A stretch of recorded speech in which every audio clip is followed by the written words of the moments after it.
Welcome back to the Dog Bowl food truck. And I'm not gonna lie, I'm already feeling some kind of way about everything that's being presented on this route, the rapid mood swings between Chase and Leo, how they can go from yelling at each other to hugging each other, the little extra snippets that show that Chase really is just so fucking empty-headed. I'm probably gonna have to censor that out with something, since it's in the first 30 seconds, but it's so frustrating for me to see all of these characters now through a new lens, from a new angle, and I'm not gonna lie, I'm kind of uncomfortable. I'm kind of a lot of uncomfortable. Because I'm getting thrown back to a relationship that I previously had where bad shit happened. So anyway, because of that, we're going to have a guest on the show today. And there he is.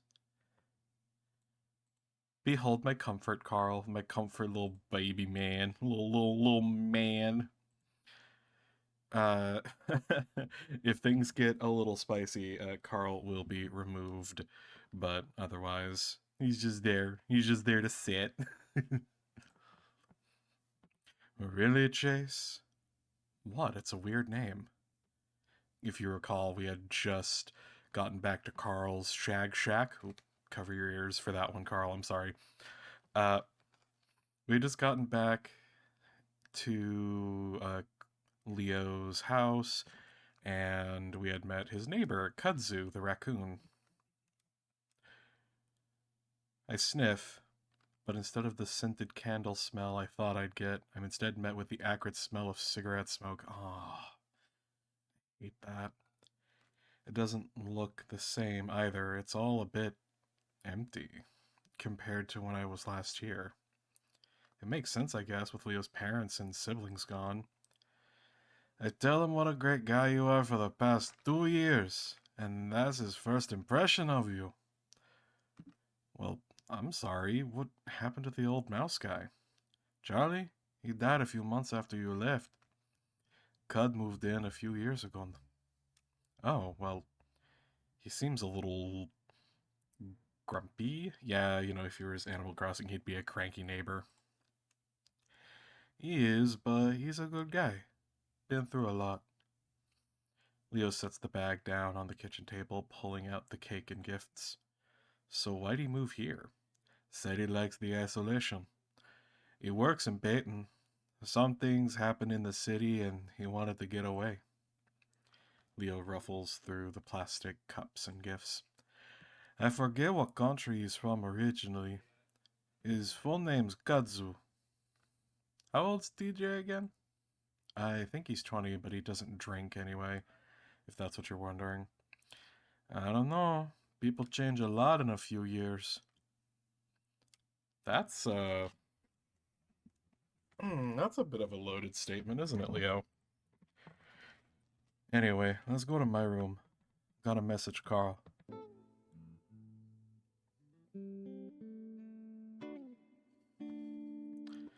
Leo's room is small, but cozy. A little cluttered, but clean enough. I mean, same. I walk over to sit on his bed, looking around at all the posters, most of them related to football or hip-hop moguls.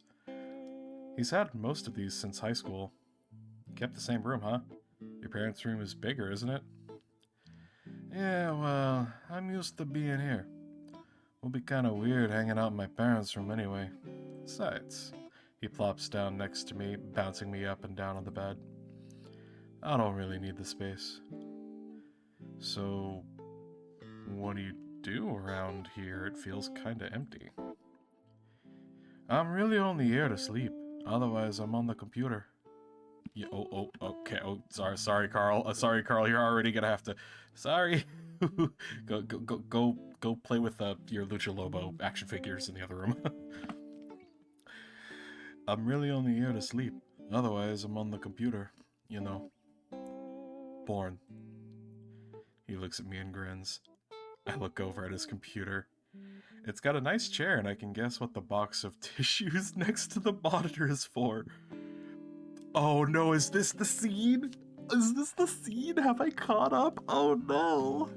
So for those that aren't aware, I'm gonna assume everybody who's watching this probably is. Keith Ballard did a run through of this, and their reactions were so perfect that an artist called The Perp like did an animatic of this. Oh no. But that's not what holds my attention. Instead, I see 3 holes punched right through the drywall. Around these are several more less successful dents in the wall, some with knuckle-shaped features.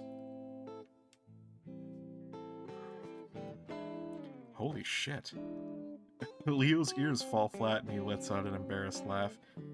Yeah, that's my fault. I really get into my games. Okay. I want to judge. I really do want to judge. But full disclosure, I have knocked a couple holes into walls. And I've also broken a couple keyboards and a couple controllers. Now, in my defense, I'm a bit older than Leo, so I've had more time. But also, in my defense, the one keyboard I broke was the stupid clock tower jumping thing for the Guild Wars 2 Halloween event.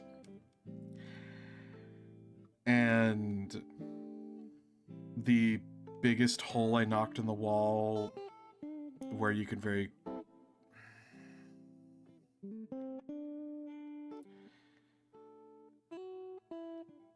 I didn't have the most cohesive family. And I remember there was this time where I was gonna stay home for Christmas because our nearest other family members were like a 3.5 hour drive away. I just didn't want to, and then I would also have to work like the day after Christmas, so it just wasn't feasible for me to go. So I was gonna be the only one home on Christmas because my brother was going down to visit his dad. My parents were going down to visit my grandparents. My sister, her, I don't think he was husband, so at the time boyfriend, and her son were all gonna go down somewhere else. And I just remember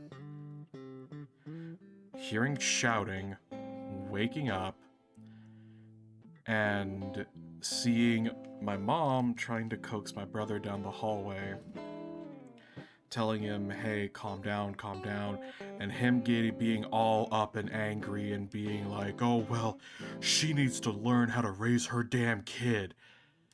Right as I'm, opening the door, and I looked at him and I said, oh, what, you mean like how your dad did such a good job raising you?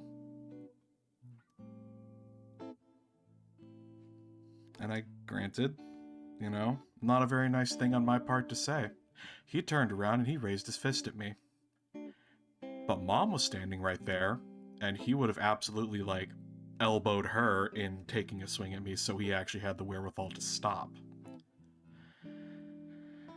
And basically, everybody just scattered, and my dad, as if to punctuate all this, just looked around at all of us standing in awkward silence after the revelation that what happened was my brother and my sister, my younger brother and my older sister, got into an argument, so he decked her in the face, and to the point where she got knocked down. Yeah. But my dad, he looked at all that awkward silence and said, Merry Christmas. And that's when everybody just left the house and left me there alone. I had a lot of emotions, I had a lot of feelings, I was angry, and so I reared back and I punched a hole clean through the drywall. And so I picked up a painting that was next to it, or not painting, but a picture, and moved it over a little bit. I'm not proud of it, and nobody is proud of that Christmas morning. Or Christmas Eve morning, whatever.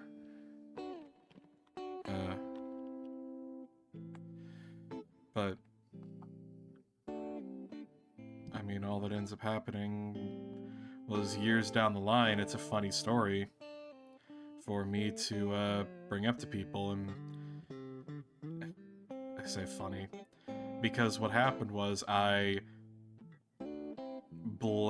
apparently the hole was discovered, and I forget if it was me or my sister, but one of her or the other of us was like, oh yeah, one of her kids did that. One of her kids did that. You know, just like threw a toy. And so that got to be the story that was told to everybody who ever saw the hole, because my parents never fixed the hole. And so when I went down to visit for my mother's funeral last year, I walked down that hall and I saw that hole, and I was like, damn. Damn, that hole is still there. And my brother was like, yeah, you can't believe, you know, sister's kids did that. And I looked at him, I said, no, that was me. And he was like, what? You know, like kind of surprised at me because, you know, I'd never been that violent. I would get angry, but I would always use my words to hurt people rather than my hands. So I told him about that Christmas day and what it did and what I did. Not a great time to have that kind of confession, I guess, but, you know. Life moves on. But on the subject of moving on, I stand up and walk towards the wall, examining the damage. Leo stands up too, clearly uncomfortable. That was a few years ago, though. I don't play that game anymore. Damn, Leo, you're fucking crazy. Understatement of the century. Like, again, because I get gamer rage, because I actually was a tryhard at StarCraft 2 and League of Legends way back in the day. But, yeah. I poke a finger through one of the holes, realizing that punching through the wall with one try wasn't anything to sneeze at. And strong. So you still got that temper of yours. I don't! It was just that one game. He's got his paws on his hips, glaring down at me. I mean, what if I was standing here? What would that have done to my face? I put my face in front of the holes for effect. Leo blanches like I slapped him. Hey, don't talk like that. I would never. I know. Sorry, it's just funny how angry you get sometimes. Dude, Chase. Okay, so 3 things just happened. First of all, foreshadowing. Foreshadowing. Leo's anger, physical strength, and potential for violence. Thing 2. Chase, are you, like, even as a joke, that's not an okay thing to say or talk about. You don't make jokes about domestic assault. That's not okay. I mean, it's like that stupid joke about the girl with 2 black eyes. I hate that fucking joke. Because I've seen some shit. Anyway. And then the third thing that just happened is Chase is showing that he's a real little shit disturber when he fucking wants to be, and I don't like that. Like, don't get me wrong, I get the appeal, the attraction, the allure even of being a little brat, you know, riling up your partner, getting him a little spicy, a little frustrated, a little so they dig their claws in just a little bit, you know, maybe they bite the neck just a little bit more rougher. But this is uncomfortable. This isn't okay. I mean, your phone looks pretty new. When's the last time you broke one? Well, okay. Okay, the damn thing wasn't loading right, and he frowns. Why am I being interrogated right now? mean, me too. Why are we? Why is Leo the one under the microscope right now? I mean, I get it. It's a gameplay thing to show off the character and his characteristics, but for real, why is he the one when Chase is the one that has some splaining to do? Hey, you want me to live here? I think I have a right to be concerned about my personal property. I only broke your phone once. I spread my paws out. More than I've broken anyone else's phone? Yeah, well, I've never pretended that I cheated on someone as a joke.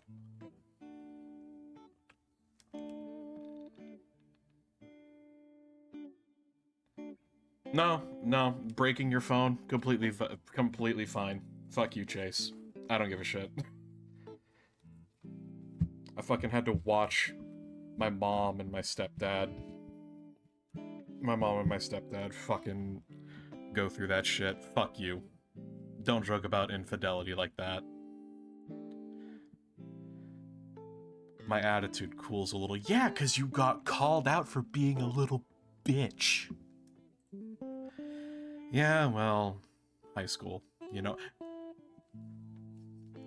That's not acknowledgement, Chase. That's not acknowledgement. That is, oh, you broke my phone.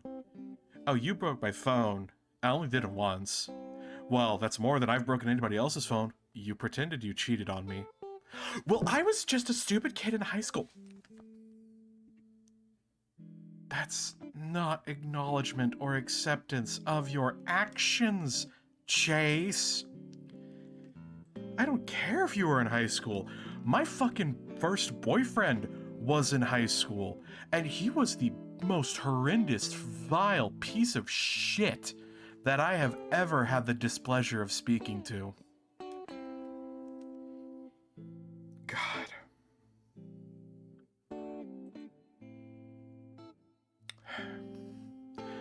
I know. Anyway, it's nice to have you here again. He reaches out and pulls me into a one-armed hug again with the... Again, emotions run high. They go back and forth. Then in a lull or a gap, Leo quickly changes the current situation into physical contact and pulling Chase closer. This is not okay. I don't like this. This is giving me the heebie-jeebies. Like, what did I say? This is a big yikes. When I pull back, though, I notice a cut on the side of his arm. A few more on the back of his paw as well. At this point, the fur is clumped together with the coagulated blood. Man, you really wiped out. Huh? He looks at his arm. Oh yeah, I should clean up. Hey, get on my comp while you're gone. While I'm gone, and see if Carl is online. Am I about to get a computer jump scare? Like we have the otter phone jump scare. Am I about to get the wolf computer? Leo talks to me as he's walking out the door into the hallway. I should be logged on. Ask him what he's doing tomorrow. We need to plan this out right. Okay. I sit down in the chair and wake the computer up. Sure enough, Leo's already logged onto his account. I look at his friends list, seeing that Carl is idle. I send him the message anyway, then lean back in the chair, almost freaking out as it leans back way farther than I thought it would. Must be all those self-stimulation sessions Leo's had. I drum my paws against the desk for a bit, then look back towards the door. Leo's probably gonna be a while, and I am curious. I grin as I first check out his bookmarks. Social media litters the first two slots, then there's one called Mech Forums and another called Mechanics United. Then, of course, there are a few sports and football-specific sites. Finally, I get to one called Gay Viddies and another called Otter Sluts.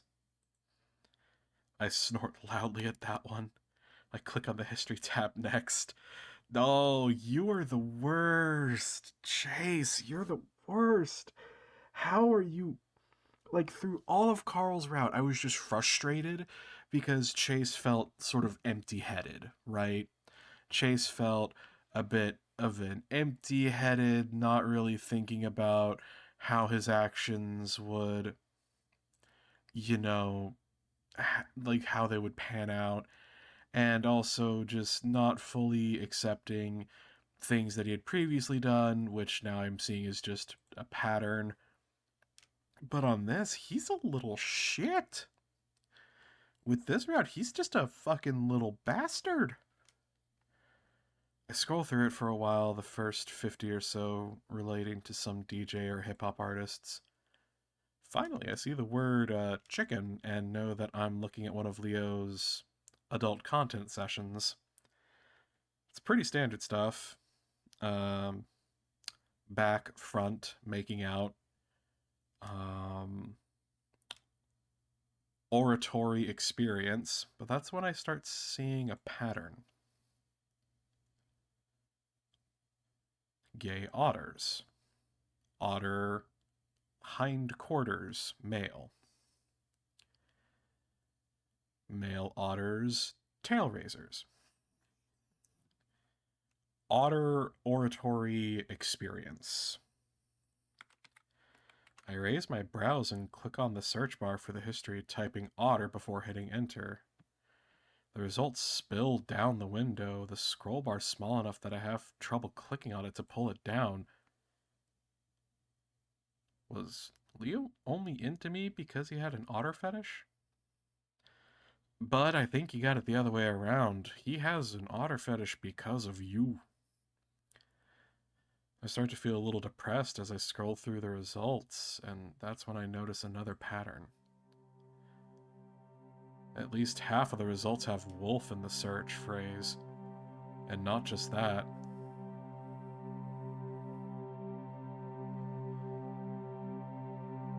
Oh my god. Wolf otter gay. Wolf otter gay oratory experience. Otter wolf gay couple kiss. Otter wolf gay cuddling. The nape of my neck prickles as I scroll down the hundreds of results, but that's when I hear the door open in the hallway. I jump, first covering the screen with my paws like an idiot, then quickly Xing out of the window. Except that doesn't work. The sheer amount of results I get from Leo's shame must have fucked up the CPU somehow. Desperately, I bang the mouse against the desk as I hear Leo's heavy footsteps down the hallway. I swear there's a cut on my back, but I can't reach it. Fuck! I mutter under my breath, heart pounding in my chest. It's just like 7 years ago when my mom caught me looking at gay adult content. Leo walks in, the computer screen still hopelessly frozen. Can you help me get... Leo stops mid-sentence as I look back at him, the guilt on my face pretty damn obvious. What did you do?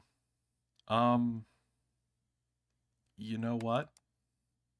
I try to stall and turn back to the screen, clicking furiously on the X. Hey. And just as he's walking up behind me, the window disappears. Wait a second, what were you looking at? I swivel around in the chair, grinning. Nothing! My voice squeaks. Leo stares down at me, an exasperated smirk spreading across his muzzle. No, not nothing. What the hell were you looking at? Is there something I don't know about?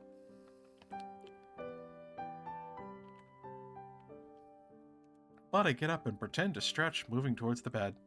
Well, yeah, there's something you don't know about, but now I know about some things. Huh. I swish my tail behind me a few times, teasing him, but mostly I'm just relieved I didn't get caught. I hear him move, but before I can react, he's on me. He grabs my arms and shoves them up behind my back, then shoves me forward, falling on top of me on the bed. I grunt loudly as his weight pushes the air out of my lungs. Looks like I'm gonna have to get it out of you the old-fashioned way, Otter. I struggle a little bit, but there's no way in hell I'm getting out from under Leo if he wants me to stay there. Hey, get off! He clutches both of my wrists in one paw while he digs the other into my side. I gasp and writhe, desperately bouncing up and down on the bed while he pinches at my ribs. No, please, I don't know anything. Sure. Now what were you looking at?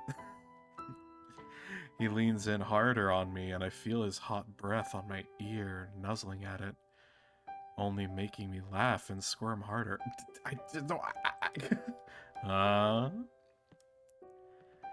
While I'm sure Leo's curious about what I was doing on his computer, I'm definitely sure there's another reason why he's doing this. I can feel it, oh boy. Before I can really think about that, he lets go of my paws, and the tickling stops. I only have a second of reprieve before both his paws dig up into my armpits. Practically squealing, I writhe around, managing to get on my back now that he's laying on top of me. It doesn't help much as he just goes right back to my armpits. I can't take it anymore. Right, I was just searching your contacts to see if you were hooking up with anyone. The tickling stops and I'm left gasping for air while Leo just looks down at me grinning. Oh, a little jealous, huh? Maybe a little. Huh. Leo looks genuinely happy about that. His paws spread out to either side of my head as he grins down at me. I take my chance and shoot my paws up to his sides, digging in. He yelps and curls up and falls on top of me again. I don't relent, though, and keep wiggling my fingers around his body.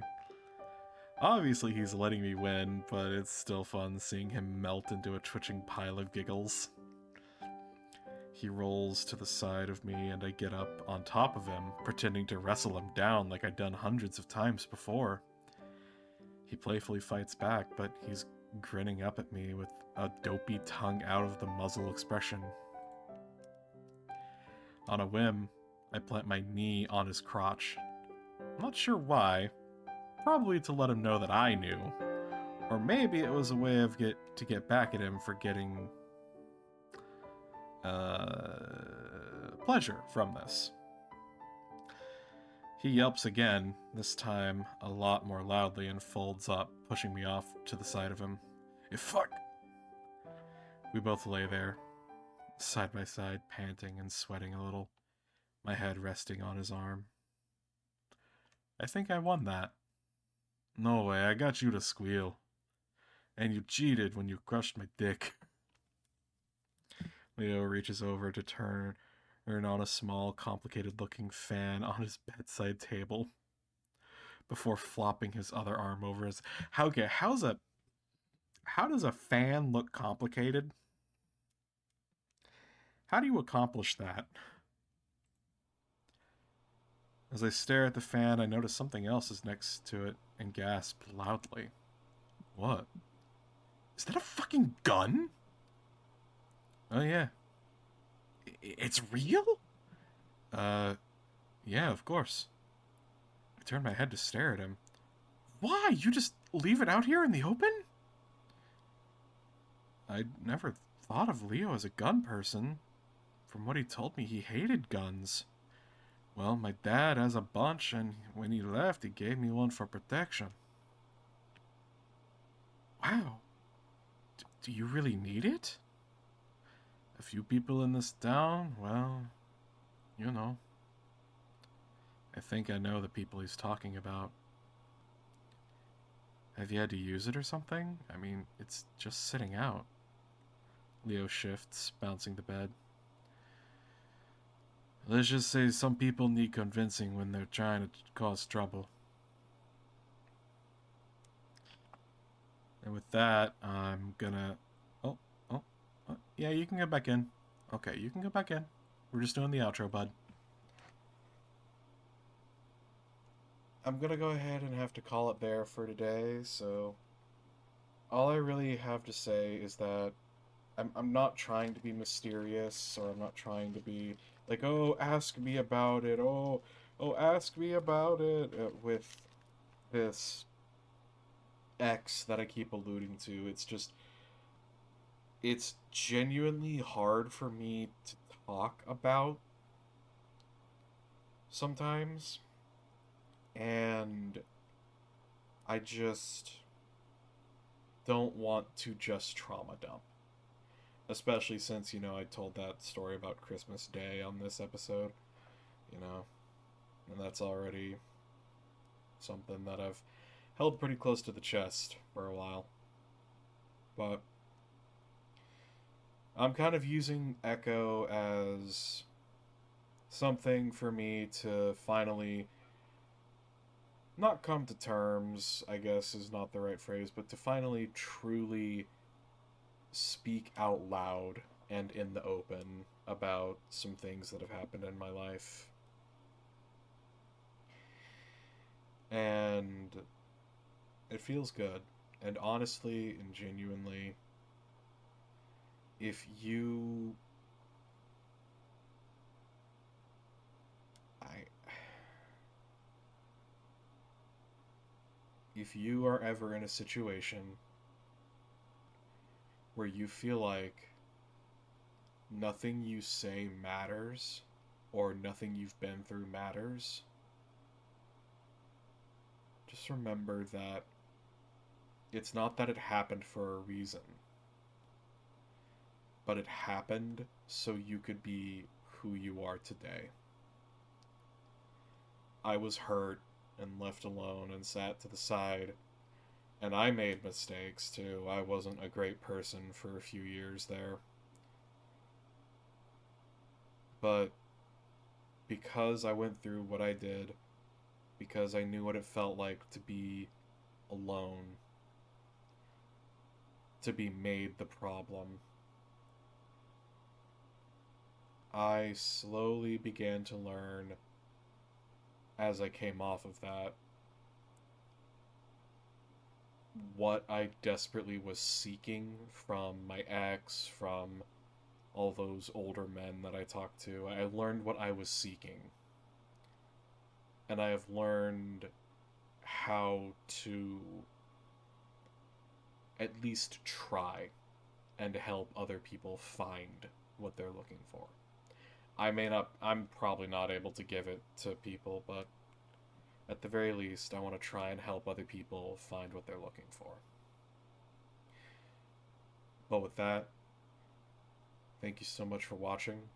I hope to see you in the next one. Have a good night, guys.